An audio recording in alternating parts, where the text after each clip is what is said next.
The most expensive tax you pay isn't financial, it's the wisdom tax. The years spent learning lessons that could have been acquired in minutes. You see, most people spend decades discovering what a few realize much sooner. That life follows predictable patterns that, once recognized, transform everything. The difference between where you are and where you could be isn't just knowledge. It's the right knowledge, applied at the right time. Think about it. How many times have you finally understood something and thought, I wish I'd known this years ago? We've all been there. That moment when a single insight makes years of struggle suddenly unnecessary. It's like we're all playing the same game, but some people got the instruction manual while the rest of us are learning through painful trial and error. Here's what's fascinating, though. These insights aren't secret. They're hiding in plain sight, obscured only by our assumptions about how things work. In the next few minutes, I'll share the mental models that took me decades to discover, but could have saved me years of unnecessary struggle. Let's start with perhaps the most fundamental realization. Your mental models determine what's possible for you. Chapter 1. Mental Model Upgrade. Your mental models are the invisible operating system running your life. They determine what opportunities you can perceive, what solutions seem viable, and what outcomes feel possible. Yet most of us never examine them. We're like fish, unaware of the water we swim in. Ever noticed how two people can look at the exact same situation and see completely different possibilities? That's not personality, that's mental models at work. Let me give you a concrete example. Most people operate with a scarcity model around time. There's never enough. But what if time abundance is actually possible through intention, not efficiency?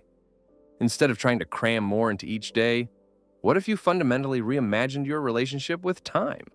We're funny creatures. We'll spend years mastering Excel, but won't spend 20 minutes understanding our own thinking patterns. Here's the reality check. Your mental models are either a bridge to possibilities or a barrier to progress. And upgrading them is the highest leverage activity available to you. But there's a catch. Seeing your own mental models is like trying to see the back of your head without a mirror. You need reflection tools. One powerful tool is inversion, thinking backward from the outcome you want. Another is seeking evidence against your beliefs, rather than confirmation of them. These mental model upgrades alone can rewire how you approach every challenge, but they require something most people resist: deliberate discomfort. Chapter 2. The Attention Economy. Let's talk about the most valuable currency you possess: your attention. In a world designed to fracture and monetize it, the ability to direct your focus is a superpower. Yet most of us never learn attention management. We're taught time management instead. It's like being handed a leaky bucket and being told to carry more water instead of fixing the holes. Here's what took me too long to realize. Attention management matters infinitely more than time management. Think about it this way. You have the same 24 hours as everyone else, but what you do with your focused attention within those hours determines everything. Most people's attention is fragmented across dozens of inputs, outputs, and distractions. But what if you practiced radical selectivity? This brings us to a counterintuitive insight: the power of selective ignorance. We live in the first era of human history where the problem isn't accessing information, it's filtering it. Yet we still behave as if more information automatically leads to better decisions. It's like drinking from a fire hose when what you need is a cup of water. The wisdom that transforms lives isn't about knowing more things. It's about knowing the right things and applying them consistently. We're so busy consuming information that we never create the space for integration and implementation. It's the difference between collecting ingredients and actually cooking the meal. Here's the paradigm shift. What if you treated your attention with the same care as your most valuable financial investment? Chapter 3. Decision-Making Deconstructed.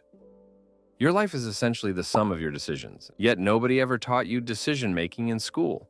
We learn calculus, but not how to choose a career. We study historical dates, but not how to evaluate life options. It's truly bizarre when you think about it. Let me share 3 decision-making upgrades that changed everything for me. First, the 72-hour rule. For any important decision, give yourself at least 3 days before committing. This creates space between impulse and action, where wisdom lives. Second order thinking. Most people only consider the immediate effects of their decisions. But truly successful decision makers ask, and then what? And what might result from that? Third and most powerful, inversion. Instead of asking, how do I get what I want? Ask, what's preventing me from getting what I want? This simple flip resolves problems that forward thinking can't touch. For example, don't ask, how do I become successful? Ask, what's causing me to fail? The answers reveal your actual obstacles rather than theoretical paths. Funny how we'll question a $20 purchase for hours, but won't question beliefs we've held for decades, isn't it? Here's the insight that ties it all together. Most problems aren't solved through brilliant solutions. They're solved through better problem definition. If you're solving the wrong problem, it doesn't matter how good your solution is. But implementing better decisions requires something most people miss entirely. Chapter 4. The implementation gap. There's a chasm between knowing and doing that most people never cross. It's called the implementation gap. We live in an age of unprecedented access to information. Yet transformation remains as elusive as ever. Why? Because we've been culturally programmed to overvalue knowledge and undervalue implementation. Think about it. We celebrate the person who reads 100 books a year more than the person who fully implements the wisdom from one book. Most advice is like trying to download software to a computer that doesn't have the right operating system. The information is correct, but the implementation environment isn't compatible. Here's the breakthrough insight. Tiny, consistent actions trump sporadic, heroic efforts. The compound effect applies to everything, not just money. Your habits, relationships, knowledge, they all compound for better or worse. When you truly understand this, you realize that small daily actions aren't just nice to have. They're the entire game. That's why the person who meditates for 10 minutes daily will transform more than someone who does a weekend retreat once a year. But here's where most people get stuck. They try to implement change through willpower alone. This is like trying to drive a car by pushing it. Technically possible, but wildly inefficient. What if there was a better way? Chapter 5. System design versus willpower. Environment design trumps willpower every single time. This isn't motivational. It's mathematical. Think about it. Willpower is a finite, fluctuating resource, but your environment is consistent and ever-present. When you understand this shift, you stop trying to become a more disciplined person and start creating environments where discipline isn't required. We're always shocked when our willpower fails, as if we shouldn't have predictable human limitations. It's like being surprised that gravity still works. The successful people you admire aren't necessarily more disciplined. They've just created systems that make success the path of least resistance. This leads us to another counterintuitive insight. Focus on systems instead of goals. Goals are about the destination. Systems are about the journey. Goals provide direction, but systems create results. When you understand this distinction, you realize something profound. The goal isn't the point, the system is. For instance, don't focus on losing 20 pounds. Focus on creating a system where healthy eating and regular movement are the default, not the exception. Here's what's fascinating. When you get the system right, the goals take care of themselves. But systems don't exist in isolation. They operate within the context of relationships. Chapter 6. Relationship Dynamics Decoded. Most relationship problems stem from a simple reality: unstated expectations. We expect others to behave according to rules they never agreed to. Think about it. How many times have you been upset with someone for violating an expectation you never actually communicated? I spent years being frustrated before realizing this truth. Most arguments aren't about facts, but unstated emotional needs. When someone is upset about the dishes, they're rarely just upset about the dishes. The dishes are a proxy for deeper needs: respect, contribution, appreciation. Once you understand this pattern, you see it everywhere. The content of an argument is rarely the actual cause of the argument. Here's another relationship insight that had a profound impact on me. People remember how you made them feel, not what you said. We spend so much time crafting our words, but the emotional impact we leave is what truly matters. This isn't just touchy-feely wisdom. it's practical reality. Relationships also follow a fascinating pattern. They're shaped more by who you become than by what you do. This brings us to perhaps the most transformative relationship insight: the profound impact of selecting your peer group intentionally. You've heard that you're the average of the 5 people you spend the most time with, but it goes deeper than that. Your peer group doesn't just influence your thinking, it determines what thoughts are even possible for you. We're so busy trying to network up that we forget the most important relationship skill: genuine connection. It's funny how we trust the Yelp reviews of strangers more than we trust our own intuition about people, isn't it? These relationship patterns connect directly to how we approach success and achievement. Chapter 7. The Success Paradox. Most people pursue success in ways virtually guaranteed to prevent it. This is called success paradox. We chase certainty in a world defined by uncertainty. We follow prescribed paths in an era that rewards unique approaches.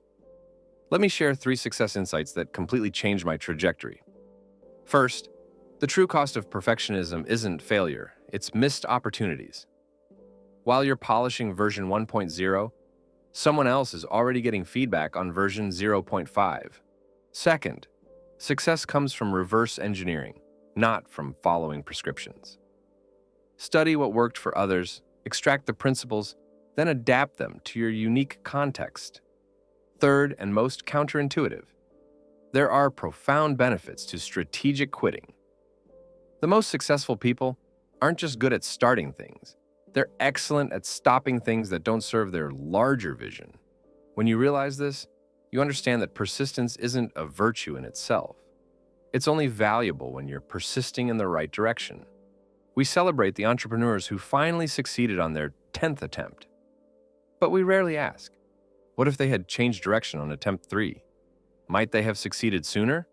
This is the moment you realize you've been playing life on hard mode because you didn't read the instructions. But here's where true transformation happens: when you shift your approach from goal-based to identity-based. Chapter 8. Identity-based transformation. Most change efforts fail because they focus on the wrong level of change. They target behaviors when they should target identity. Think about it. When someone identifies as a runner, they don't need willpower to run. It's simply an expression of who they are. Identity-based habits create lasting change, while goal-based ones typically fail. This is why the person who says, "I'm the kind of person who exercises daily," will outperform the person who says, "I need to exercise more," every single time. Let's make this concrete. Instead of saying, "I want to write a book," say, "I am a writer." Notice how different these statements feel. One is about having, the other is about being. We all know someone who's been trying to quit smoking for years. But have you noticed how the person who says, "I'm not a smoker anymore," actually succeeds? That awkward moment when you discover most of your choices were actually social scripts. The most powerful identity shift happens when you understand this truth. You're not your thoughts. You are the awareness that observes your thoughts. When this truly lands, you stop being a victim of your mental patterns and start becoming their architect. This brings us to our final chapter, where all these insights converge into a unified approach. Chapter 9. Wisdom Integration. Everything we've discussed fits together into a cohesive whole. The mental models you hold determine what opportunities you can perceive. Your attention management determines what inputs shape those mental models. Your decision-making processes determine what paths you take. Your implementation approach determines whether knowledge becomes transformation. Your systems determine whether changes become permanent. Your relationships determine the context in which all of this happens. Your success approach determines the ultimate trajectory. And your identity determines whether any of it feels authentic and sustainable. When you understand how these elements interact, you develop something remarkable: wisdom. Not just knowledge, but embodied understanding that transforms how you live. The wisdom tax is real. Most people will spend decades discovering these patterns. But you don't have to. Screenshots and notes can help you remember information. But implementation is what transforms information into wisdom. And here's what I wish someone had told me 30 years ago. The goal isn't to accumulate more knowledge. It's to need less. Understanding yourself is the foundation of all other understanding. When you truly know how your own mind works, everything else becomes clearer. So here's my challenge to you. Don't just consume this as content. Identify one insight that resonated most deeply and implement it immediately. Because wisdom without action isn't wisdom at all. It's just trivia. The most powerful question you can ask yourself isn't, what do I need to learn? But what am I ready to implement? 30 years from now, what will you wish you had understood today? Whatever your answer, start there. The wisdom is already within you. And hey, if you like this video, don't forget to subscribe and hit that like button. Also, let me know your thoughts on what I just shared. Oh, and there's more. I've just started a Patreon to help support these videos and connect with you more directly. Check out the link in the description if you'd like to join. Thank you for watching, and I'll see you in the next video.